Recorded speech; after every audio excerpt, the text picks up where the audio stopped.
So the first of our two groups of senior is going to have a big set of competitors in it this time.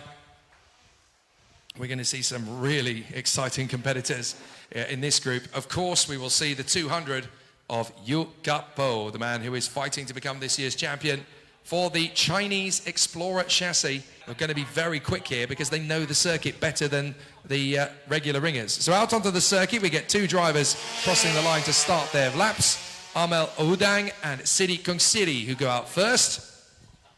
You tend to find that in the senior category, the drivers that go out first a few seconds after the start of the session, they will be the ones who will want a little bit of pace. Now, the senior group qualifying is separated into two groups, but again, just like the cadets, they only get 7 minutes. That's the concession for having two groups, is that yes, you can have a little bit more racetrack to play with rather than sending all 36 drivers out for 10 minutes. They'll separate them into two groups, but the two groups will be reduced to 7 minutes. That's the compromise for the drivers. They're all happy with it. They said, look, we get a clean bit of racing, a clean bit of driving for a few laps, so we're happy.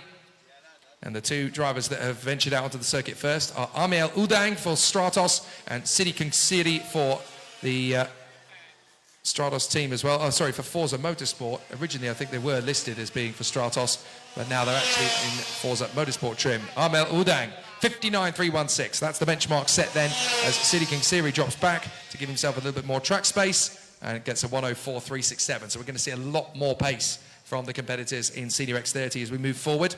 4 minutes and 3/4 to go. Expect the mass of drivers to flood out for Group A any moment now. They're just allowing these two drivers to put some rubber down and set the pace initially so that there's a little bit more of a challenge from the drivers when the session gets underway. The green flag having flown at the end of the pit lane and nobody venturing out instantly.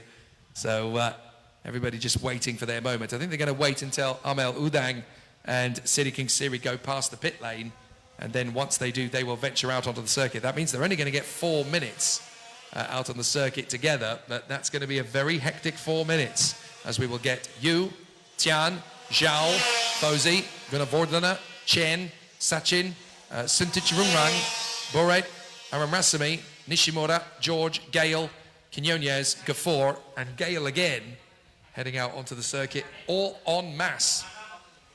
So the drivers have both gone past the pits. They're going to leave it very late indeed to head out onto the course by the look of things. I'm training my eyes to look at the pit exit, and there we go. The driver's now venturing out. The first one to blink is the 219 of Farikorn Aramrasamy, and that's the signal for everybody else to join in. Once they saw Yu Gapo leave the pits, they thought, right, now he's gone, we'll all go. And you only need to really wait for one top driver to say, I've had enough of waiting, I'm going to get out onto the circuit, and we'll all go together. Why have they waited such a long time, you might be thinking? Well, it's a very hot day, it's a very hot circuit, so you know that the tyres are only going to give you 2 or 3 flying laps at the most. So why spend 7 minutes flat out there when you can look after your tyres and give the most out of it in the closing stages of your run?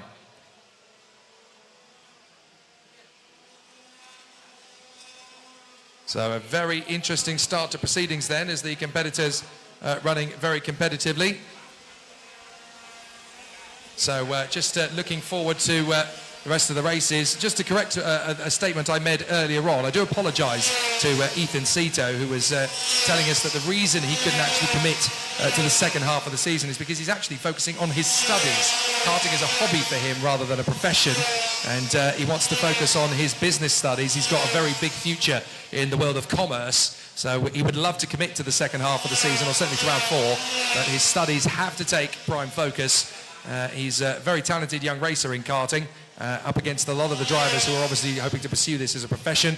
For him, karting is very much a hobby that he wants to pursue to its absolute full, but his studies are a very high priority to him, so it's not budgetary, it is actually educational reasons. It is academia that is keeping Ethan Cito from the mark. I do apologise to Ethan for making it seem like he doesn't have the funds to go racing. He does, he just also has a very big priority on his education and his studies. So apologies to Ethan Cito for insinuating anything other than full commitment. So still the competitors running in close proximity. City King City has a 55.352, but now we're going to get to see some big times thrown down as Yukapo has already done a 55.8. So already in position as they continue to move their way further forward. Toby Gale's done a 55.4 to set the ball rolling. Austin Gale with a 55.6. Panakorn Adam Rasimi is up the mix there as well, third position on a 55.515. It's certainly the 55s that are the times to currently throw down and beat. So City King City currently has the position up at the sharp end. Something is not quite right with our graphic there. I do apologise, but there's definitely a few transgressions with our graphics on the timing screen. For some reason, it's not really showing up correctly. But what I can tell you is that Panakorn Adam Rasimi has now gone top spot with a 55.089. Toby Gale up to third in front of Yukapo and Austin Gale, who goes up to P5 in front of Tianwen Chen, Mohamed Faraz Fezalfozi, Chen Juyan, Nuris Kapoor and Zhao Shiyan. So a lot of shuffles of the deck. Asutamo Nishimura has gone on 55.836. Toby Gale and Austin Gale, second and third. So the two brothers very close together there and very close to the top spot left by Panakorn Adam Rasimi, the 2.19. As the drivers are still continuing to try and find that little bit of extra pace. They've only got 10 seconds left of the session, so this is the flying lap that's got to count. So they've really got to come up with something strong, and Panakorn Adam Rasimi is going to be the first one to see the checkered flag on his on his kart Republic, I should say. He was very quick over the course of the sessions. He's now going to come through and take the checkered flag. So can Panakorn Adam Rasimi go even quicker than a 55.089? He can. 55.043. That lays down the gauntlet for everybody else. What can Yukapo do? It's not good enough. It's only fifth for Yukapo. Nuris Kapoor comes through in the top 10. And he's just been displaced by 3-4 drivers in a row there. Goodness me. Make that nearly 5. So very close to the end there, but Toby Gale and Austin Gale second and third. City King Series gone fourth with the final run. Mohamed Faraz Fezalfozi has just gone quicker than Yukapo as well. So there's going to be a lot of long faces at the PR1 team, I imagine. But Panakorn Adam Rasimi, so quick yesterday, so quick today, has got himself provisional pole position with a 55.043. So for the moment, that is the quickest group, but we've still got another run to go. As City King City, Amal Udang and Kei Sachin had already parked their karts in the garage, in the holding area, I should say, a little further on. Although it looks like Amal Udang, I think, is going to complete his lap here. It's the 2.11 actually that's going to complete the lap. That is Putsintritrit Rungrang. Now, he's already crossed the line. So I don't know why he's completed the line a second time, but he's come through again. That could get him in trouble, actually, because he's obviously crossed the line already once to see the checkered flag. He must not have seen it, but it's fairly close to the driver's head, so I don't quite know why he wouldn't have seen it.